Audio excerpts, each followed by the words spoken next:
नमस्कार, मैं बालकृष्ण मुले एक बार फिर हाजिर हूँ शहर के गलियारों में हो रही ताज़ा चर्चाओं के साथ। आइए सबसे पहले बात करते हैं बीजेपी संगठन की। बीजेपी मिशन 2013 को लेकर कुछ ज्यादा ही संजीदा नजर आ रही है। कांग्रेस में न तो मंडी चुनाव को लेकर कोई गंभीरता बरती जा रही है, न ही सहकारी संस्थाओं के चुनाव और न ही बैंकों के चुनाव को लेकर। कांग्रेस इन चुनावों को लेकर पूरी तरह से लापरवाह नजर आ रही है, जबकि इधर बीजेपी ने तीनों चुनाव के परिणाम खुद के पक्ष में करने के लिए एड़ी चोटी का जोर लगाना शुरू कर दिया है।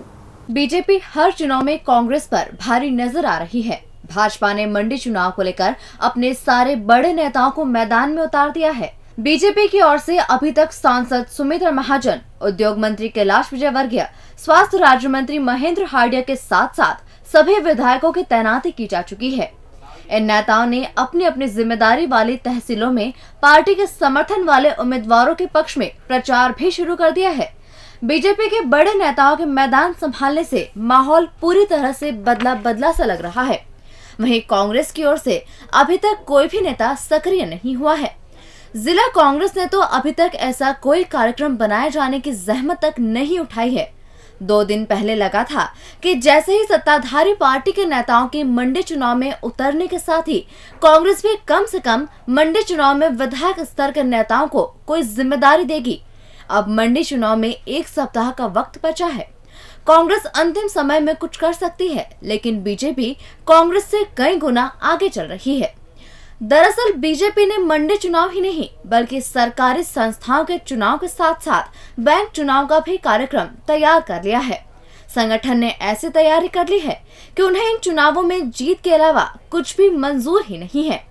दरअसल पार्टी इन चुनावों को मिशन 2013 का पूर्वाभ्यास मानकर चल रही है। संगठन मंत्री अरविंद मेनन का तो ये भी कहना है कि ये चुनाव आने वाले चुनाव का भविष्य तय करेंगे, साथ ही तस्वीर भी उकेर देंगे।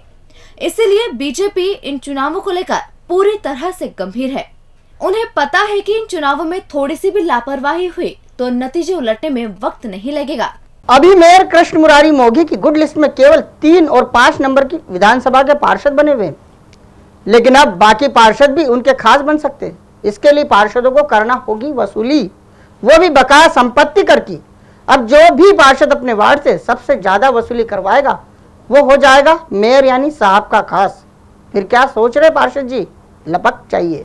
नगर निगम में ये बात मायने नहीं रखती है कि पार्षद कौन सी पार्टी का है। निगम में ये बात ज्यादा मायने रखती है कि पार्षद मेयर यानी साहब कृष्ण मुरारी मोघे की गुड लिस्ट में है या फिर बैड लिस्ट में। साहब के करीबी पार्षदों में बीजेपी के साथ साथ कांग्रेस के पार्षदों के नाम भी शुमार है। मेयर साहब को उनकी अपनी पार्टी के पार्षद भले ही कम आके, लेकिन कुछ कांग्रेस पार्षद उनकी तारीफ करते नहीं थकते। कुल मिलाकर ये वो पार्षद हैं जो राजनीतिक गुणाभाग के चलते मेयर के करीब पहुंच चुके हैं और करोड़ों के विकास कार्य विपक्षी होने के बावजूद करवा रहे हैं।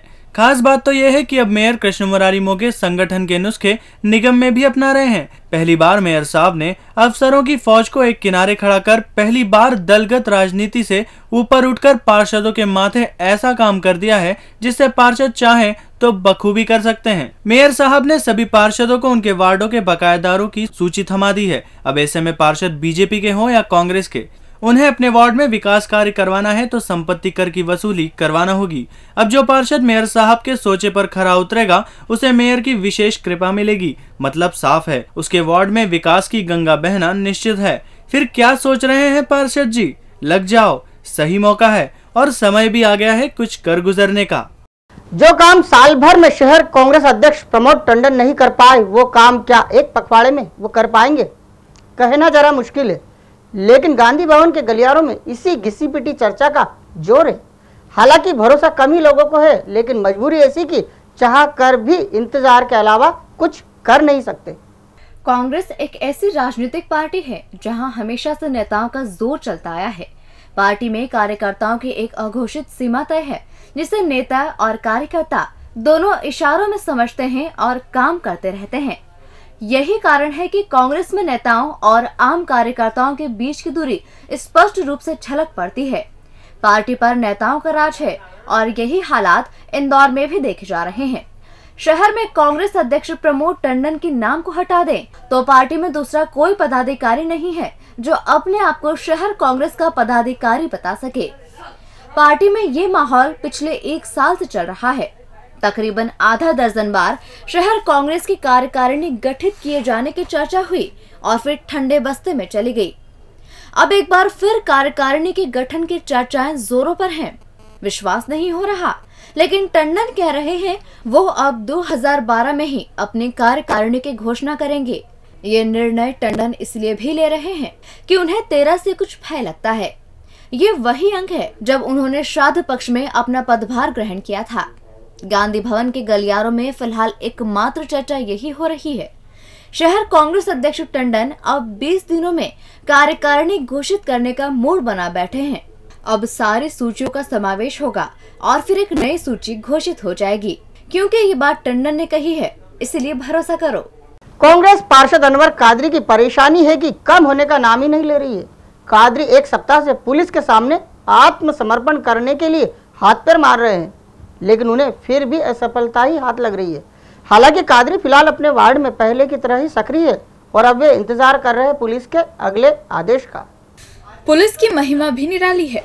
पुलिस गुंडा अभियान चलाती है तो अनवर कादरी के घर जाना कभी नहीं भूलती, लेकिन जब अनवर कादरी यानी कांग्रेस पार्षद पुलिस के पास पहुंचता है तो उसे पुलिस आश्वासन देकर छोड़ देती है। अनवर कादरी की आपराधिक पृष्ठभूमि जग जाहिर है। जैसे ही शहर के गलियारों में ये चर्चा चली कि अनवर खुद पुलिस के पास पहुंचा, तो लोगों को लगा कि अब पुलिस अनवर को नहीं छोड़ने वाली। लेकिन थोड़ी देर बाद जो कहानी सामने आई, उससे पुलिस की कथनी और करनी में अंतर सामने आ गया। दरअसल अनवर अब एक जनसेवक के रोल में आ चुका है। वो प्रदेश कांग्रेस के हर आयोजन में मंचासीन रहता है। वो अपने 15 नंबर वार्ड में हर गली में घूमता है। जब पुलिस उसे कभी नहीं पकड़ने का नाटक करती है, लेकिन जैसे ही पुलिस को गुंडा अभियान चलाने का मन करे तो वो सीधे अनवर के घर दस्तक देने पहुंच जाती है। अनवर कादरी के दोनों आवास पर सितंबर में चले गुंडा विरोधी अभियान के दौरान पुलिस पहुंची तो उसे ये समझ नहीं आया कि आखिर क्यों ऐसा किया जा रहा है। अनवर जैसे तैसे सितंबर में पुलिस के हाथ नहीं आया, मामला शांत हो गया। लेकिन फिर दिसंबर में पुलिस ने शिकंजा कसा और अनवर के घर दस्तक देने पहुंच गई।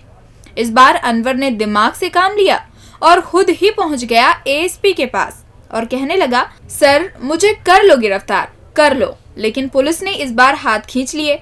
अब अनवर कादरी सुकून में है, लेकिन उसे समझ नहीं आ रहा कि पुलिस अब उस पर कौन सा नया दाव आजमा ले और वो परेशानी में आ जाए। हालांकि ये भी सही है कि उसे इस बात का विश्वास कम ही था कि उसे पुलिस यूं ही छोड़ देगी। पुलिस से मिले आश्वासन रूपी छूट से फिलहाल तो अनवर खुश है। खाकी इन दिनों खुशखबरी का इंतजार कर रही है, नहीं समझे? हम समझाते हैं। जिले के 1 दर्जन निरीक्षक स्तर के अफसर बड़े साहब बनने वाले हैं, यानी उन्हें पदोन्नति मिलने वाली है। ऐसे में जिनके नाम इस सूची में हैं, वो टाइम पास करने के मूड में हैं। तो आइए उन नामों पर जरा गौर फरमा लेते हैं। पुलिस विभाग में एक पद से अगले पद को पाने की चाह बड़ी कसक के साथ पूरी होती है। कई बार तो लंबे इंतजार के बाद वो दिन आता है जब उनका खुद को साहब बनाने का मंसूबा पूरा होता है। फिलहाल अकेले इंदौर में ही करीब दर्जन भर पुलिस इंस्पेक्टर हैं जो पदोन्नति की राह पर हैं। इन पुलिस इंस्पेक्टरों के मन में लड्डू फूट रहे हैं और आदेश का बेसब्री से इंतजार हो रहा है। आज के इंस्पेक्टर कल के डीएसपी हैं जो आने वाले समय के लिए गोटे बैठाने में भिड़ गए हैं। नए नए समीकरण बनाए जा रहे हैं। पदोन्नति होने वालों की सूची में यातायात पुलिस, क्राइम ब्रांच और अजाक के साथ साथ क्रीम थानों पर तैनात थाना प्रभारी भी शामिल है। अब जरा उस सूची पर गौर कर लीजिए जिनकी डीपीसी हो चुकी है और जल्द ही उनके नाम के आगे टीआई हटकर सीधे डीएसपी लिखा जाने लगेगा। फिर आप कहेंगे कल के टीआई अब साहब बन गए। तो सुनिए, पहला नाम है जयंत राठौर, क्राइम ब्रांच। इसी तरह ट्रैफिक टीआई कन्हैया, हरीश मोटवानी, अजाक थाना, संतोष सिंह भदौरिया सदर बाजार, अनिल सिंह राठौर छोटी ग्वालटोली, टीएस बघेल जूनी इंदौर, आनंद कुमार यादव थाना भंवरकुआ, सीताराम यादव मल्हारगंज, एस तोमर सराफा, दिलराज सिंह बघेल खजराना, मान सिंह तोमर मानपुर, यूएस चौहान सांवेर और आरवीएस भदौरिया थाना खुड़ैल के नाम इस सूची में है। अब इन सभी निरीक्षकों को आदेश का इंतजार है। डिपार्टमेंटल प्रमोशन कमेटी ने इन नामों पर अपनी सहमति दे दी है। ऐसे में पदोन्नति आदेश आते ही एक बार फिर जिले भर के पूरे 10 थाने थाना प्रभारी विहीन हो जाएंगे। फिर शुरू हो जाएगी नई कसरत जिसे इंदौर में रहे अफसर करने में खूब माहिर हैं। लेकिन अभी तो जो बड़े साहब बनने वाले हैं उनकी खुशी में शामिल होने की तैयारी कर लीजिए। और अंत में बात करते हैं क्राइम ब्रांच की। इंदौर क्राइम ब्रांच इन दिनों सीसीटीवी कैमरों की घटिया विजुअल क्वालिटी से परेशान है। क्राइम ब्रांच की दूसरी परेशानी कैमरों की संख्या भी है। शहर में कैमरे तो लगे हैं लेकिन वो उस क्वालिटी के नहीं है जिससे पुलिस को जांच में मदद मिल सके। अब ऐसे में बड़े मामलों की जांच में जुटी पुलिस 1000-2000 रुपए बचाने वालों को दिन रात कोसने में जुटी हुई है। बात हो रही है तीसरी आंख यानी सीसीटीवी कैमरे में कैद तस्वीरों की। इन दिनों इन कैमरों की तस्वीरों का पाला सबसे ज्यादा क्राइम ब्रांच के अफसरों को पड़ रहा है। इन दिनों दो मामलों को क्राइम ब्रांच सीसीटीवी फुटेज को आधार बनाकर आगे बढ़ रही है। सबसे पहला मामला है मां कालका मंदिर में हुई लाखों की चोरी का और दूसरा मामला है दोहरे हत्याकांड के आरोपियों की तलाश से जुड़ा। दोनों ही मामलों में सीसीटीवी कैमरे का सही उपयोग नहीं किया गया, वरना पुलिस के लिए आरोपियों तक पहुंचना बेहद आसान हो सकता था। पहले मामले में यानी मां कालका मंदिर में हुई चोरी के वक्त सीसीटीवी कैमरे लगाने वाले मंदिर प्रबंधक ने कैमरे तो लगाए लेकिन उसमें दृश्य कैद हो सके इसके लिए रोशनी का इस्तेमाल नहीं किया। जो चोर कैमरे में कैद हुए हैं उनमें विजुअल क्वालिटी बेहद घटिया है। पुलिस ये दृश्य देख अपना सिर पकड़ बैठी है। पुलिस अब कुछ ऐसा करना चाहती है जिससे कुछ दृश्य स्पष्ट तो दिखे। इसी तरह क्राइम ब्रांच की टीम ने दोहरे हत्याकांड के मामले में भी सीसीटीवी कैमरे की मदद से एक सप्ताह में जांच को सही दिशा में आगे बढ़ाया, लेकिन क्राइम ब्रांच ने जिन सीसीटीवी कैमरे के विजुअल लिए हैं वो भी बड़े ही वाइड एंगल के हैं, जिससे संदिग्धों का चेहरा स्पष्ट दिखाई नहीं दे रहा है। कैमरा लगाने वालों ने इससे भी कंजूसी का परिचय दिया है। ऐसा कैमरों की संख्या कम लगे इसलिए किया गया, वरना सही तरीके से कैमरे लगे होते तो आरोपी का चेहरा स्पष्ट दिखाई देता और टिफिन सेंटर के टिफिन का कलर भी। कुछ रुपए बचाने के फेर में आरोपी मस्ती में है, वो दिखकर भी नहीं दिखे जैसे ही हैं। अब क्राइम ब्रांच को कैमरे की दुनिया के विशेषज्ञों को ये राय देना होगी कि ये क्या हो रहा है। कैमरे तो लग रहे हैं लेकिन इसका फायदा महज आंशिक दर्ज हो रहा है। कैमरे लगे तो उसके विजुअल की क्वालिटी का भी ध्यान रखा जाए, वरना हाथ में सब कुछ होते हुए भी क्राइम ब्रांच को इधर उधर की खाक ही छानना पड़ रही है। गलियारों से के आज के अंक में फिलहाल इतना ही। ताज़ा खबरों के लिए आप देखते रहिए टीजी न्यूज़।